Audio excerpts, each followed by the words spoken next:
Saluran bermaklumat untuk anda pendengar semua. 9.15 minit pagi waktu negara Brunei Darussalam. Kita masih bersama untuk Ekspresi Pagi siaran nasional. Hari ini ada hari Sabtu 22 Zulkaidah 1442 Hijrah bersamaan 3 hari bulan Julai 2021 masih. Baik, ada segmen wawancara untuk edisi hari ini. Kita akan sentuh mengenai dengan ASEAN TOM 2021. Okey, jadi ada sedikit informasi yang boleh saya kongsikan untuk mengenai dengan ASEAN TOM ini. Seperti yang kita sedia maklum, negara Brunei Darussalam selaku tuan rumah serta pengerusi ASEAN bagi tahun 2021 akan menganjurkan mesyuarat tahunan ASEAN TOM kali ke-8. Kita ingin mengetahui lagi mengenai dengan mesyuarat ini. Jadi sekarang bersama saya di studio dua orang wakil dari Otoriti Kebangsaan Keselamatan, Kesihatan dan Alam Sekitar China, Yang Mulia Tuan Christopher Ng Ming Yu dan Puan Noriza Haji Muhammad Ali Nur. Assalamualaikum, selamat pagi semuanya. Selamat pagi. Okay, Alhamdulillah, selamat datang ke Konti Siaran Nasional. Kita ingin mengetahui sebenarnya ni, kita difahamkan bahawa negara Brunei Darussalam akan menganjurkan mesyuarat tahunan ASEAN TOM kali ke-8 dari 5 hingga 9 hari bulan Julai secara maya ni, ya. Jadi mungkin boleh Tuan Chris, ya, ataupun Izzah, ya, boleh kongsikan kepada pendengar dengan lebih lanjut mengenai dengan mesyuarat ini dan apa sebenarnya ASEAN TOM. Silakan. Terima kasih. Bismillahirrahmanirrahim. Assalamualaikum warahmatullahi wabarakatuh dan salam sejahtera. Terlebih dahulu, bagi mewakili Otoriti Kebangsaan, Keselamatan, Kesihatan Alam Sekitar China, kami ingin merakamkan ucapan penghargaan dan terima kasih kepada National FM di atas kesempatan yang telah diberikan kepada pihak China untuk memberi keterangan lebih lanjut tentang ASEAN TOM pada pagi ini. Kembali. Mesyuarat selama 5 hari ini akan diadakan bermula 5 hari bulan Julai 2021 bersamaan dengan 24 Zulkaidah 1442 Hijrah di Pusat Konvensyen Antarabangsa secara maya. Ianya akan dipengerusikan oleh Jabatan Radiasi China dengan sokongan dari Kementerian Tenaga. Peserta mesyuarat akan terdiri daripada wakil dari ahli-ahli anggota ASEAN TOM, rakan-rakan dialog dan juga persatuan-persatuan antarabangsa yang berkepentingan. Mungkin para pendengar sekalian tertanya-tanya, apakah itu ASEAN TOM? Ya. So, ASEAN TOM adalah sebuah rangkaian badan-badan pengawal selia bagi tenaga atom dari negara-negara ASEAN yang telah ditubuhkan pada tahun 2013. Matlamat penubuhannya ialah untuk meningkatkan aktiviti pengawal seliaan dan mengukuhkan isu keselamatan, sekuriti dan kawal gunaan bahan nuklear di rantau ASEAN.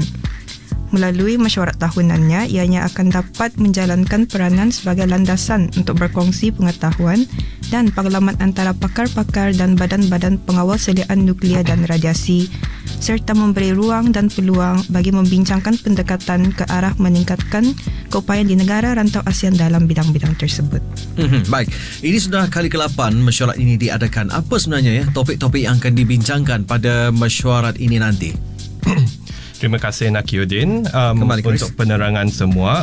Topik-topik yang akan dibincangkan pada mesyuarat ke-8 ASEAN TOM yang akan dipengerusikan oleh negara Brunei Darussalam adalah program-program pembangunan kapasiti dan pelaksanaan projek seperti bengkel kebangsaan dan serantau mengenai beberapa bidang yang bermanfaat seperti sains dan teknologi, kawal gunaan bahan radiasi, keselamatan dan sekuriti.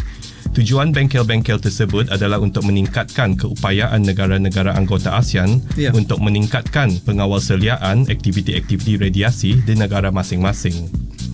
Selain daripada itu, pihak China bagi mewakili negara Brunei Darussalam akan membincangkan beberapa projek kerjasama di peringkat antarabangsa yang melibatkan rakan-rakan dialog seperti International Atomic Energy Agency atau IAEA, Kesatuan Eropah atau EU dan negara serantau seperti Republik Korea. Di samping itu, perkembangan pelaksanaan aktiviti di bawah Plan Kerja 5 Tahun ASEAN TOM dan projek-projek di bawahnya juga akan dibincangkan. Alhamdulillah. Baik, kita ingin mengetahui juga apakah faedah yang dapat diraih oleh negara kita ni hasil daripada mesyuarat ASEAN TOM ini nanti? Jadinya mesyuarat ini merupakan satu peluang untuk negara Brunei Darussalam sebagai pengerusi ASEAN-TOM untuk menerajui pembincangan dan mendorong ASEAN-TOM ke arah hala tuju yang akan memberi banyak manfaat. Bukan sahaja kepada negara Brunei Darussalam, malahan juga kepada semua negara-negara ASEAN yang lain dari segi mengukuhkan keselamatan dan sekuriti nuklear di rantau ini. Memandangkan jua bidang nuklear dan radiasi adalah salah satu bidang sains dan teknologi yang berkepentingan tinggi dan berkembang pesat di seluruh dunia ketika ini, penggunaan teknologi nuklear ini dapat dijana dalam membantu negara Brunei Darussalam untuk meningkatkan keselamatan sempadan negara, aplikasinya di bidang industri, pertanian, perubatan dan juga warisan budaya. Ia juga menerokai terus peluang-peluang yang dapat mendukung inisiatif-inisiatif perindustrian wawasan 2035. Baik, memandangkan mesyuarat ini akan dipengerusikan oleh Jabatan Radiasi di China. Mungkin Chris dan juga Izzah boleh memberikan sedikit sebanyak peranan dan fungsi jabatan ini? Terima kasih ya. Untuk makluman orang ramai dan pendengar pada hari ini, Jabatan Radiasi adalah sebuah jabatan di bawah Otoriti Kebangsaan Keselamatan dan Alam Sekitar atau dikenali sebagai Safety Health Environment National Authority atau SHENA.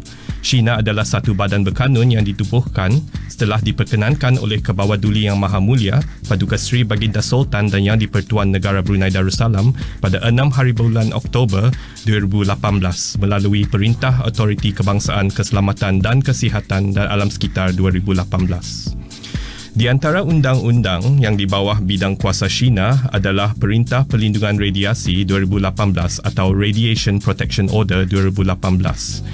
Undang-undang ini memberi kuasa dan tanggungjawab kepada Jabatan Radiasi untuk mengawal selia aktiviti-aktiviti berkaitan dengan radiasi mengion atau ionizing radiation di negara Brunei Darussalam.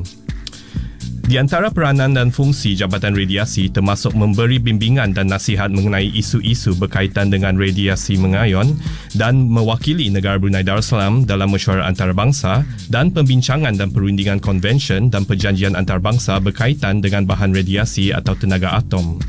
Oleh itu, ASEAN-TOM adalah salah satu daripada mesyuarat yang disertai oleh negara Brunei Darussalam untuk menukar pandangan dan amalan terbaik dalam bidang pengawal seliaan radiasi.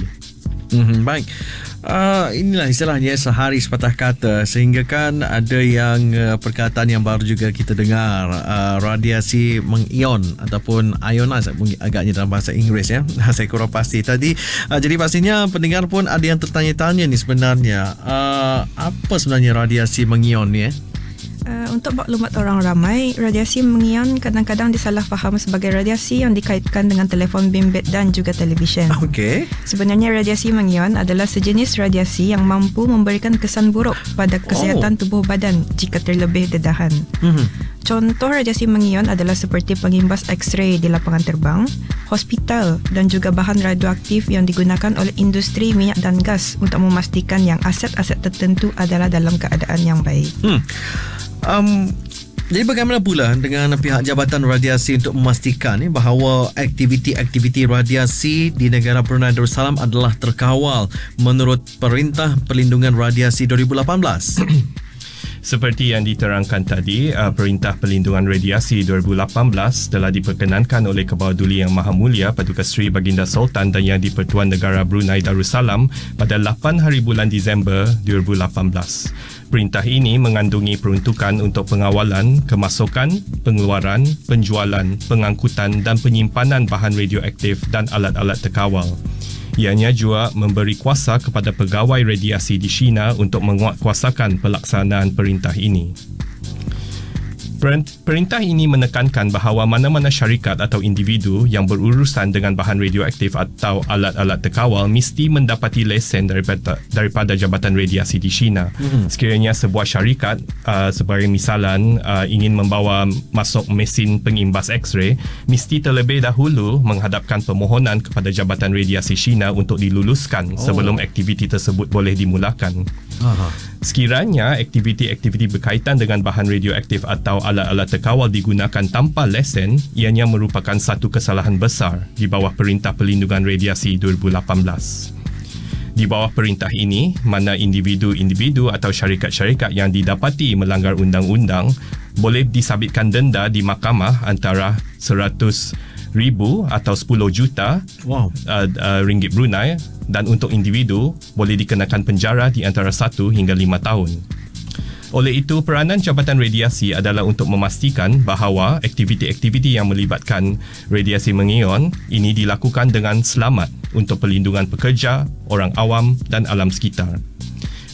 Dan ini akan tercapai melalui pengeluaran lesen radiasi, pendaftaran terhadap semua pekerja radiasi dan lawatan pemeriksaan ke semua fasiliti radiasi. Okey, adakah sistem perundangan di negara Brunei Darussalam ini mengikut amalan perundangan di peringkat antarabangsa? So, untuk maklumat bersama, negara Brunei Darussalam merupakan ahli kepada Agensi Tenaga Atom Antarabangsa atau lebih dikenali sebagai International Atomic Energy Agency IAEA semenjak tahun 2014. Keahlian ini turut disertai oleh negara-negara ASEAN yang lain. Oleh yang demikian, sistem perundangan negara kita adalah selaras mengikut amalan perundangan yang disyorkan oleh IAEA. Baik, Alhamdulillah. Jika sekiranya ada di kalangan pendengar yang ingin memperolehi maklumat yang lebih lanjut mengenai jabatan radiasi ini, bagaimana mereka boleh menghubungi pihak jabatan? Untuk makluman orang ramai, sekiranya orang ramai ingin mengetahui lebih lanjut mengenai peranan dan fungsi Jabatan Radiasi atau maklumat mengenai ASEAN-TOM, bolehlah melayari laman sesawang China iaitu www.china.gov.bn. Untuk sebarang pertanyaan seperti pertanyaan mengenai lesen radiasi atau maklumat umum untuk syarikat-syarikat dan individu mengenai bahan radiasi atau alat-alat terkawal, bolehlah email radinfo@china.gov.bn, radinfo@china.gov.bn, atau menghubungi terus di talian 2382000 pada waktu pejabat.